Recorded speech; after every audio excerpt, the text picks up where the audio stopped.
Hamınızı salamlayıram, əziz bacılar və qardaşlar.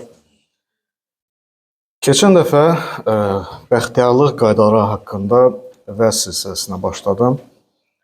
Bəxtiyarlıq qaydaları Matta müjdəsi 5-ci fəsil ilk 10 ayələrdə yazılıb və keçən vəzdə 3-cü ayədən yazılan ilk qayda haqqında, nə bəxtiyardır ruhən yoxsullar haqqında danışdıq.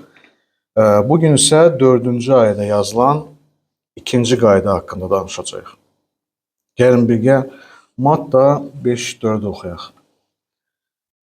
Nə bəxtiyardır yaslı olanlar, çünki onlar təsəlli tapacaq. Amin. Nə bəxtiyardır yaslı olanlar yazılıb. Yaslı olmaq, kədərli olmaq və ağlamaq kimi də tərcümə olunur. Orijinaldan və daha sadə tərcümə etsək yazılıb ki, nə xoşbəxtdir ağlayanlar. Maraqlıdır. Necə ola bilər ki, ağlayan adam xoşbəxt olsun? Bu, hansı kədərdir ki, onu yaşayanlara sevinç gətirir? Dünya üçün bu qəribə səslənə bilər. Çünki bu dünyada hər şey başqa cür qurulub.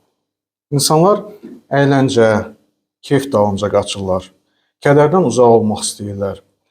Və hər hansı problem, ağrı və ya stres olanda insanlar ya keyflə, ya içki ilə, ya yeməklə bu şeylərdən boğmaq istəyirlər.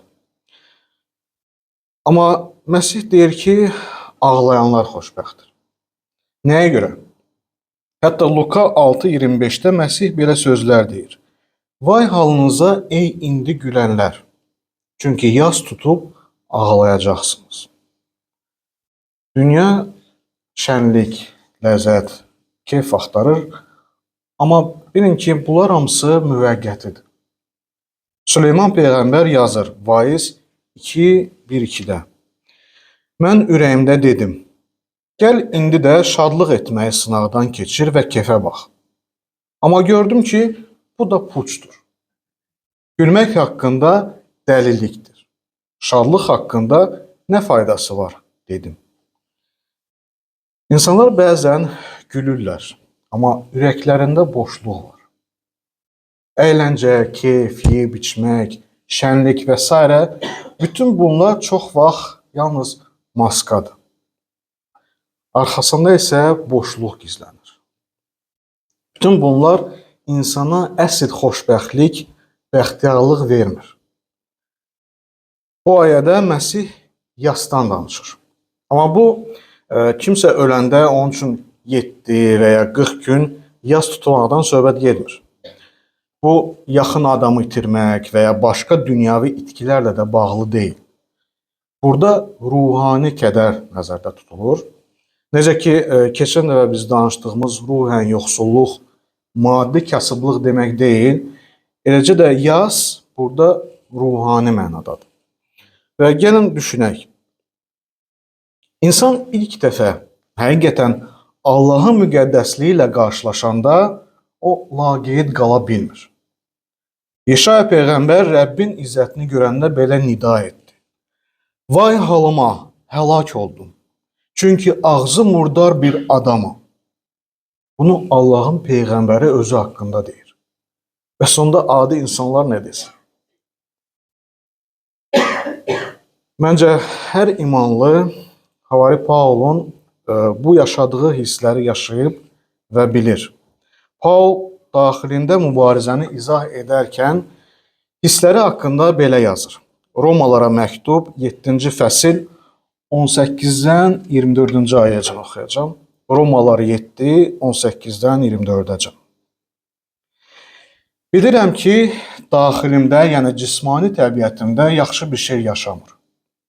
Çünki yaxşı şey etmək istəyi məndə var, amma onun yerinə yetirməyə qadir deyiləm.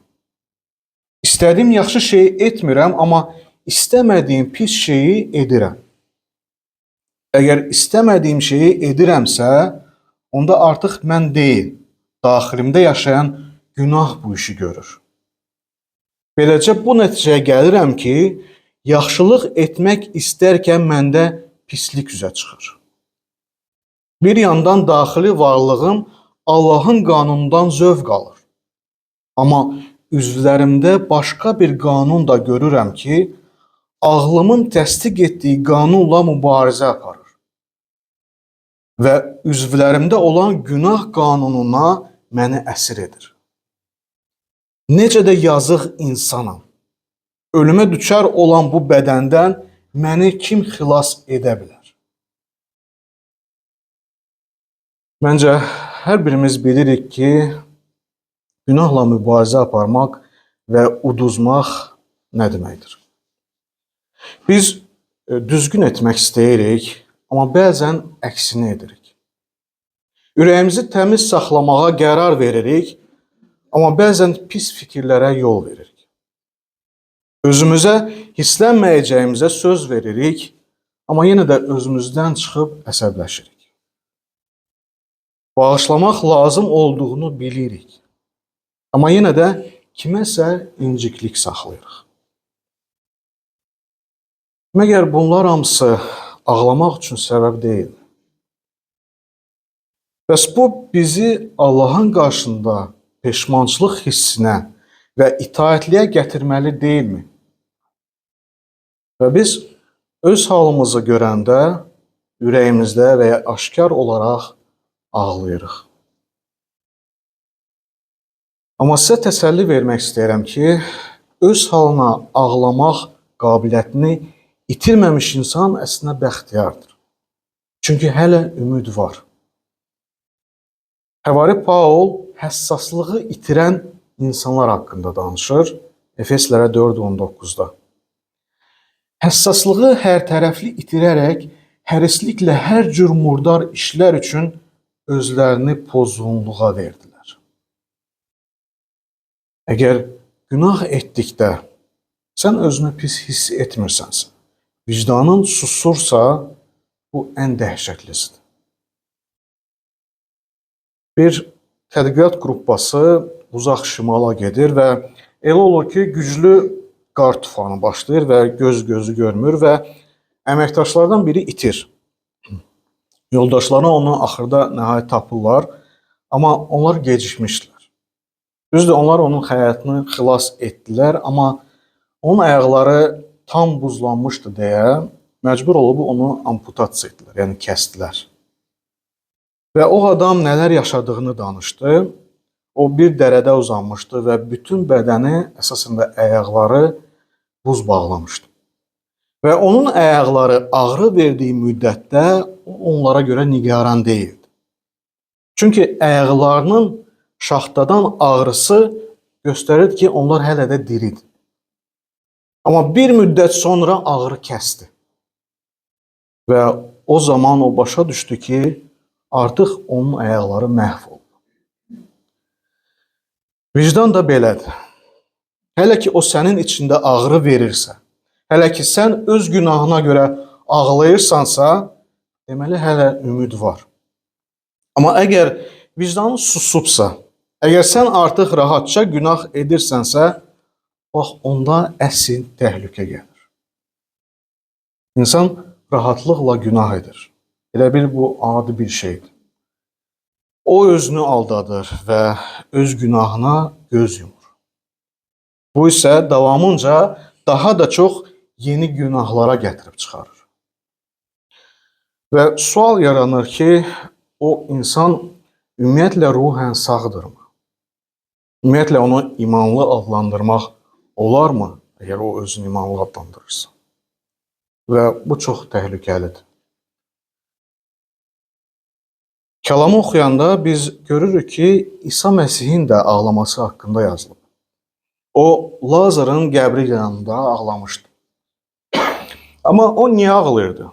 Axı o bilirdi ki, bir neçə dəqiqə sonra onu dirildəcək.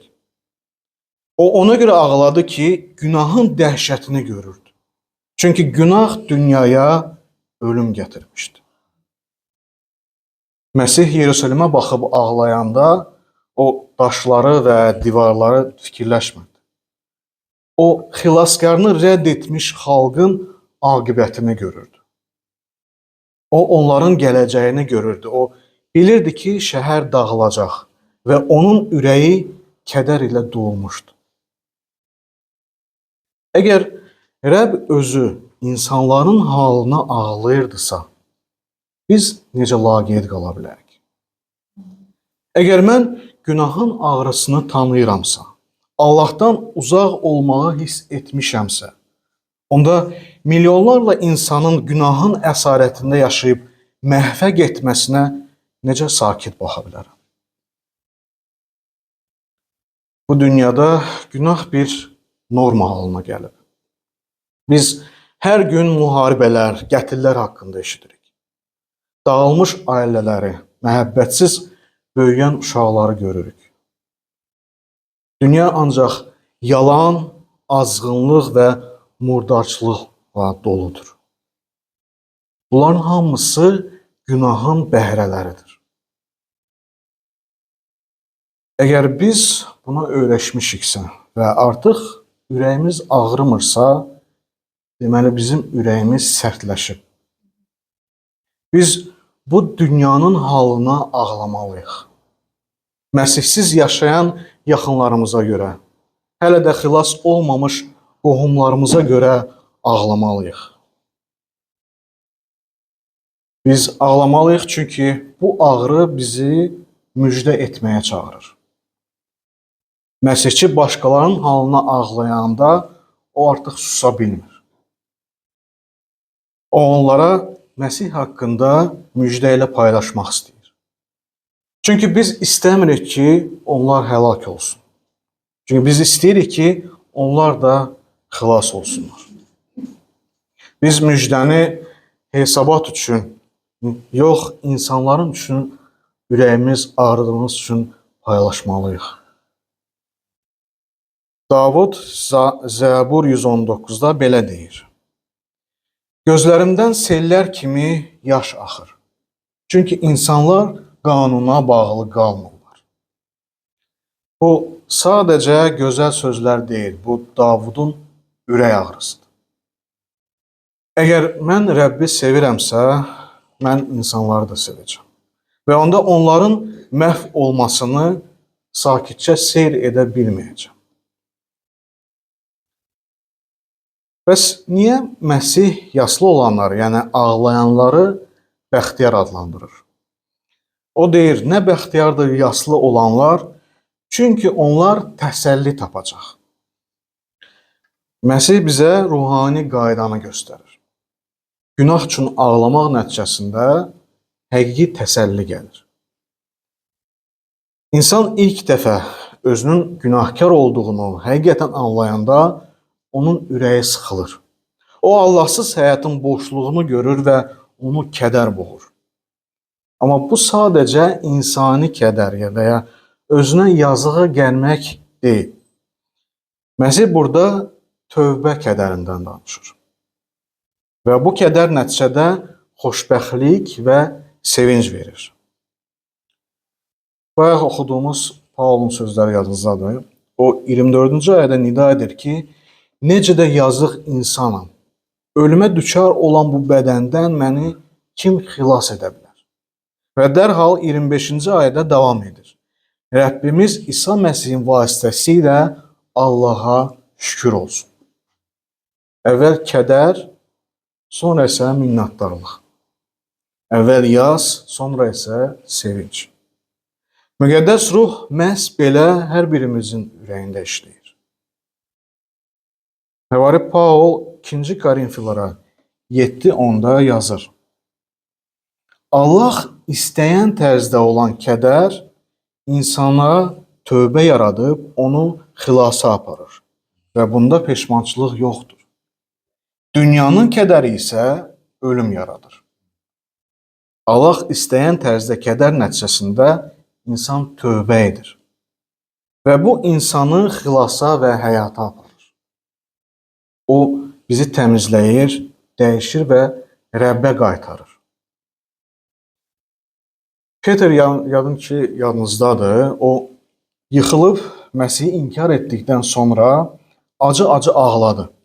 Amma bu göz yaşları onu tövbəyə gətirdi və bərpa etdi. O Məsihə gəldi və Məsih onu qəbul etdi. Amma satxın Yahuda, o da öz yıxılmasına görə peşman oldu. Amma onun kədəri başqa idi. Bu dünyavi kədər idi. O onu ümidsizliyə və ölümə apardı. O intihar etdi. Buna görə də çox vacibdir ki, biz Allah istəyən tərzdə kədərlə dünyavi kədəri ayıraq. Dünyavi kədər depressiya, özünə nifrət və ürəyə boşluq gətirir. Bu kədər xilas etmir. Amma Allah istəyən tərzdə kədər lütf üçün yol açır. Və burada da biz yenə ruhani qayda görürük. Böyük Allah naminə kədər, böyük sevinç gətirir. Necə ki, gecədən sonra günəş doğursa, eləcə də Allah naminə kədərdən sonra təsəlli gəlir. Və bu təsəlli İsa Məsihdir. O, günahlarımız üçün öldü, dirildi və indi də yaşayır ki, bizim üçün vasitəçilik etsin.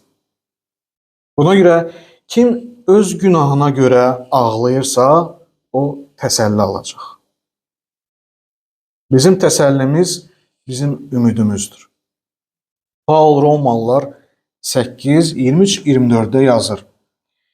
Biz özümüz də övladlığa qəbul olunmağımızı, yəni bədənimizin satın alınmasını gözləyərək içimizdə inildəyirik.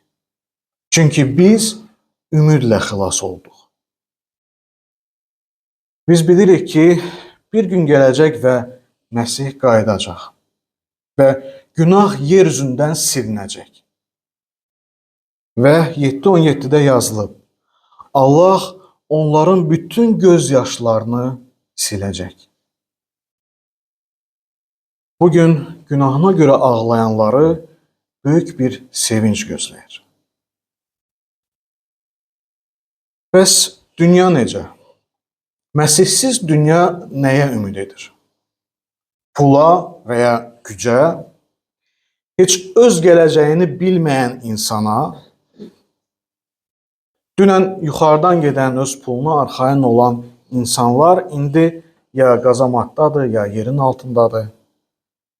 Bunlar hamısı boşdur, hamısı puçdur. İnsan yer üzündə heç nəyə və heç kimə arxayın ola bilmir. Amma imanlının möhkəm ümidi var. Məsih və onun vədi. Məsih deyir, ey bütün yorğunlar və yükləri ağır olanlar, mənim yanıma gəlin. Mən sizə rahatlıq verərəm. Amin.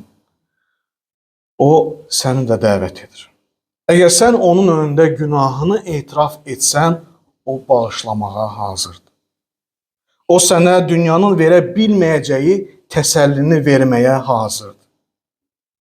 O sənin göz yaşlarını siləcək və ürəyinə sənin heç vaxt bilmədiyin sülh verəcək. Yaqub 4, 8, 10-da yazılıb. Allaha yaxınlaşın, o da sizə yaxınlaşacaq. Ey günahkarlar, əllərinizi paklayın. Ey qərarsız insanlar, ürəklərinizi saflaşdırın. Kədərlənin, yas tutun, ağlayın. Qoy gülüşünüz yasa, sevinciniz də qəmə dönsün. Rəbbin önündə özünüzü aşağı tutun. O da sizi ucaldacaq. Əgər sən hələ də Allahla barışmamısansa, bil ki, tövbəsiz təsəlli yoxdur. Amma əgər sən bugün günahların üçün peşman olub, Allahın önündə ağlasan və Məsihi imanla qəbul etsən, o səni bağışlayacaq. Yeşaya Peyğəmbər 55:7-də yazıb, qoy pis adam öz yolunu, şər adam öz fikirlərini açsın. Qoy Rəbbə sarı dönsün ki, onda mərhəmət tapsın. Qoy Allahımıza tərəf dönsün, çünki onun əhvi boldur. Amin. Ona bu sözlər sənin haqqında da olacaq. Nə bəxtiyardır yaslı olanlar, çünki onlar təsəlli tapacaq. Sən bağışlanmanın sevincini və əbədi həyatının ümidini yaşayacaqsan. Harda ki, yas, nalə və ağrı bir daha olmayacaq. Amin.